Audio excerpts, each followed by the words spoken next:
आज कोलकाता के salt lake sector 5 metro के पास हज़ारों की संख्या में शिक्षक धरना पे बैठे हुए दिखाई दिए। आइए हम लोग जानते हैं आखिर ये लोग किस वजह से जो है धरना पर बैठे हुए दिखाई दे रहे हैं, आखिर क्या वजह है, देखते हैं इस वीडियो। संख्या में जो शिक्षक लोग हैं ये लोग चाकरी से वंचित है। आखिर ये किस लिए वंचित है, क्या क्या वो रीजन है, तमाम वो चीजें मैं बोलूंगा वो दिखाने के लिए। आप देख सकते हैं जो है हजारों की संख्या में यहाँ पे शिक्षक लोग बैठे हुए हैं और क्या क्या डिमांड है, किस लिए बैठे हुए हैं और कितने दिनों से बैठे हुए हैं, क्या वजह है, तमाम वो चीजें आज हम यहाँ पे जो है जानने के लिए चेष्टा करेंगे। जो है आप देख सकते हैं जो है हजारों की संख्या में सॉल्ट लेक सेक्टर 5 एरिया है जो है किस लिए बैठे हुए हैं, क्या वजह है, तमाम वो चीजें आज हम लोग जो है यहाँ पे जानेंगे। जो है किस लिए जो है यहाँ पे धरना प्रदर्शन किया जा रहा है, क्या यह धरना प्रदर्शन करने से जो है लाभ मिलेगा इस प्रचंड गर्मी में। आप देख पा रहे होंगे प्रचंड धूप है, इस धूप में भी जो है शिक्षक लोग यहाँ पे बैठे हुए हैं। आखिर किस वजह से बैठे हुए हैं, आइए यहाँ पे एक शिक्षक है, मैं उनसे बात करने की चेष्टा करता हूँ। की कारणে আপনারা এখানে जो है तो গরমে আপনি বসে আছেন? আমরা বসে আছি আমাদের নিজেদের যোগ্যতার অধিকারকে রক্ষা করার জন্য। আমরা 7 বছর চাকরি করেছি, কিন্তু এখন আমরা যে লিস্টটা দেখতে পাচ্ছি সেখানে এসএসসি দেওয়া লিস্ট যেটা ডিআই অফিসে গেছে সেখানে আমরা আমাদের সেই নামটা দেখতে পাচ্ছি না। এই যে অধিকার, সেই অধিকারটাকে ছিনিয়ে নেওয়ার জন্যই আমরা এসএসসি অভিযান করেছি, যাতে আমাদের অধিকারে আমরা যাতে 60 বছর পর্যন্ত চাকরিটা সুনিশ্চিত করতে পারি। আর কি দাবি রয়েছে রাজ্য সরকার থেকে? রাজ্য সরকারের থেকে আমাদের একটাই দাবি, যেই চাকরি আমরা 7 বছর করেছি সেটা যাতে আমরা 60 বছর করতে পারি, সেটাই আমাদের সবচেয়ে বড় দাবি। এই প্রতিবাদটা আপনার কতদিন থেকে চলছে? এই ডিমান্ড আমাদের চলছে, আমরা 2022 থেকে শুরু করেছিলাম। এই 22 থেকে 25 হয়ে গেল। এবার কি করবেন যদি প্রবলেমের সলিউশনটা যদি না? আমরা এই আন্দোলন বৃহত্তর থেকে বৃহত্তর জায়গায় পৌঁছে দেব। আমাদের যে দাবিটা আছে শিক্ষক এবং শিক্ষাকর্মীবৃন্দ, এই যে আজকে যে এত বড় প্রায় 5.5 থেকে 6,000 শিক্ষক এবং শিক্ষাকর্মীবৃন্দ আজকে আমরা এক জায়গায় এসেছি, আজকে প্রত্যেকের চাকরি হারিয়ে তারা আজকে পথে বসেছে। আজকে যেই সমাজে শিক্ষক এবং শিক্ষাকর্মীরা একদিন স্কুলে গেছে পড়ানোর জন্য, যা তারা তাদের বিদ্যালয়ে কিছু কাজকর্ম করার জন্য, আজকে তাদেরকে রাস্তায় নামিয়ে নিয়ে চলছে।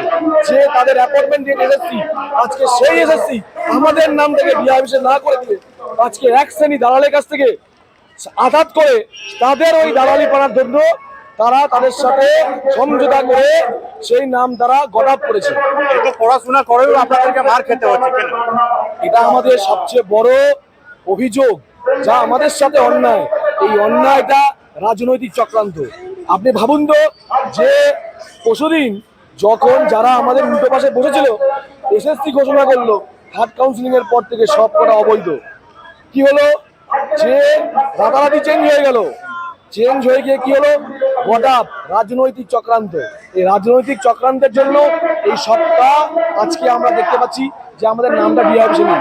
7 বছর চাকরি করেছি শিক্ষক এবং শিক্ষাকর্মীবৃন্দ, তারা কি এই আমরা যাতে আমাদের চাকরিটা সুনিশ্চিত করতে পারি, এর জবাব এসএসসিকে দিতে হবে, এর জবাব রাজ্য সরকার দিতে হবে।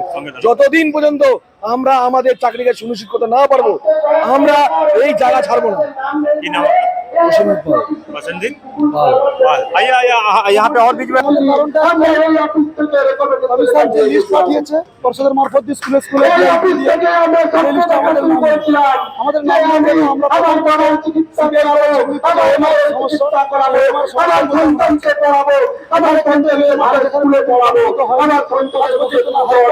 সুপ্রিম কোর্ট প্রমাণ করতে পেরেছে এটাও সঠিক, কারণ সিবিআই যে ডেটা উদ্ধার করেছে এটা পার্সোনাল ডেটা উদ্ধার করেছে, যে হার্ড ডিস্কটা উদ্ধার করেছিল আজ পর্যন্ত নেই।